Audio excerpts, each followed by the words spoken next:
ಹೇಳಿದ್ರೆ power ಅಲ್ಲಿರೋರು of ಆಗ್ತಾರೆ. ಹಿರಿಯೂರು ನಗರದ ನಂಜುಂಡೇಶ್ವರ ಚಿತ್ರಮಂದಿರದಲ್ಲಿ ಪವರ್ ಸ್ಟಾರ್ ಪುನೀತ್ ರಾಜ್ಕುಮಾರ್ ಅಭಿನಯದ ಜೇಮ್ ಚಿತ್ರ ಪ್ರದರ್ಶನ ನಿನ್ನೆಯಿಂದ ಆರಂಭಗೊಂಡಿದ್ದು, ಇಲ್ಲಿನ ದೊಡ್ಮನೆ ಅಭಿಮಾನಿ ಬಳಗದವರು ಪುನೀತ್ ರಾಜ್ಕುಮಾರ್ ಹುಟ್ಟುಹಬ್ಬವನ್ನು ವಿಜೃಂಭಣೆಯಿಂದ ಆಚರಿಸುವ ಮೂಲಕ ಚಿತ್ರವನ್ನು ವೀಕ್ಷಿಸಿ ಸಂತಸ ವ್ಯಕ್ತಪಡಿಸಿದರು.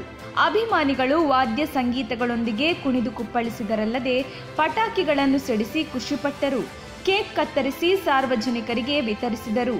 ಪವರ್ ಸ್ಟಾರ್ ಪುನೀತ್ ರಾಜ್ಕುಮಾರ್ ಪರವಾಗಿ ಘೋಷಣೆಗಳನ್ನು ಕೂಗಿದರಲ್ಲದೆ ಅಲ್ಲಿ ನೆರೆದಿದ್ದ ಸಾವಿರಾರು ಜನರಿಗೆ ಉಪಹಾರ ವಿತರಣೆ ಮಾಡುವ ಮೂಲಕ ಅಭಿಮಾನ ಮೆರೆದರು.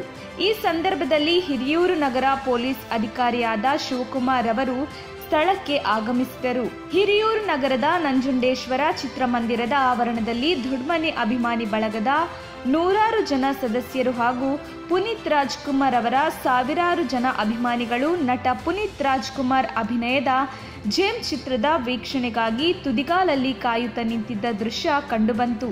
ಈ ಸಂದರ್ಭದಲ್ಲಿ ನಮ್ಮ ತುಮಕೂರು ಜೊತೆಗೆ ಮಾತನಾಡಿದ ಅಪ್ಪು ಅಭಿಮಾನಿಗಳು, ದೊಡ್ಮನೆ ಫ್ಯಾನ್ಸ್, ಹಿರಿಯೂರು ತಾಲೂಕಿನಲ್ಲಿ ಯಾವ ನಟರ ಚಿತ್ರವೂ ಒಂದೇ ದಿನದಲ್ಲಿ 6 ಶೋ ಪ್ರದರ್ಶನವಾಗಿದ್ದು ಇದೇ ಮೊದಲ ಬಾರಿಗೆ ಜೇಮ್ ಚಿತ್ರವು 6 ಶೋ ಪ್ರದರ್ಶನವಾಗುತ್ತಿದೆ ಎಂದು ಸಂಭ್ರಮ ವ್ಯಕ್ತಪಡಿಸಿದರು. ನಿನ್ನೆ ರಾತ್ರಿ 11 ಗಂಟೆಯಾದರೂ ನಂಜುಂಡೇಶ್ವರ ಥಿಯೇಟರ್ನಲ್ಲಿ ಅಪ್ಪು ಅಭಿಮಾನಿಗಳ ಸಂಖ್ಯೆ ಮಾತ್ರ ಕಡಿಮೆಯಾಗಲಿಲ್ಲ. ಟಿಕೆಟ್ ಖರೀದಿಗೆ ಅಭಿಮಾನಿಗಳು ಮುಗಿಬಿದ್ದಿದ್ದು, ಈ ವೇಳೆ ನೂಕುನುಗ್ಗಲು ಉಂಟಾಗಿದ್ದು ಅಭಿಮಾನಿಗಳನ್ನು ನಿಯಂತ್ರಿಸಲು ಪೊಲೀಸರು ಹರಸಾಹಸ ಪಟ್ಟರು. ನಮ್ಮ ಕರ್ತವ್ಯ, ಅಭಿಮಾನಿನೇ ದೇವರಂತ ಅವ್ರು ಪೂಜೆ ಮಾಡಿದರು, ನಾವು ಅವ್ರನ್ನೇ ಪೂಜೆ ಮಾಡ್ತೀವಿ. ನಮ್ಮ ಪಾಲಿಗೆ ಅವರೇ ಎಲ್ಲ ದೇವರು. ನಾವು ಬೆಳಗ್ಗೆಯಿಂದ ಎಲ್ಲ ಅಭಿಮಾನಿಗಳು ದೊಡ್ಡ ಮನೆ ಬಳಗ ಅಂತೇಳಿ ಹಿರಿಯೂರಿಂದ ಮಾಡಿರೋದು. ಪ್ರತಿಯೊಂದು ಕಾರ್ಯಕ್ರಮ ಬೆಳಗ್ಗೆನೆ ತಿರುಮಲೇಶ್ವರ ದೇವಸ್ಥಾನಕ್ಕೆ ಹೋಗಿ ಅಪ್ಪು ಬಾಸ್ ಅವರ ಹೆಸರಿನಲ್ಲಿ ಅರ್ಚನೆ ಮಾಡಿಸಿ ಅಲ್ಲಿಂದ ಇವತ್ತು ಮೆರವಣಿಗೆ ಭಾಳ ಅದ್ದೂರಿ ಮಾಡಬೇಕಾಗಿತ್ತು. ಕೆಲವೊಂದು ಕಾರಣಗಳಿಂದ ನಾವು ಅದ್ದೂರಿ ಮೆರವಣಿಗೆ ಮಾಡೋಕ್ಕಾಗಿಲ್ಲ. 140 ಸೆಕ್ಷನ್ ಜಾರಿ ಇರೋದ ಕಾರಣ ನಾವೇನು ಮಾಡೋಕ್ಕಾಗಿಲ್ಲ.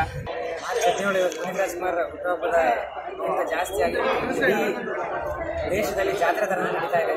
ಇವತ್ತು ನಾವೆಲ್ಲರೂ ಸೇರಿ ಪುನೀತ್ ನಮ್ಮನ್ನು ಅಭಿವೃದ್ಧಿಗೂ ಕೂಡ ಎಲ್ಲರ ಹೃದಯ ಸಿಂಹಾಸನದಲ್ಲಿ ಇದ್ದಾರೆ. ಇವತ್ತು ಮಾಡಿರುವಂಥ ಕೆಲಸಗಳು, ಮಾಡಿರುವಂಥ ಸಮಾಜ ಸೇವೆ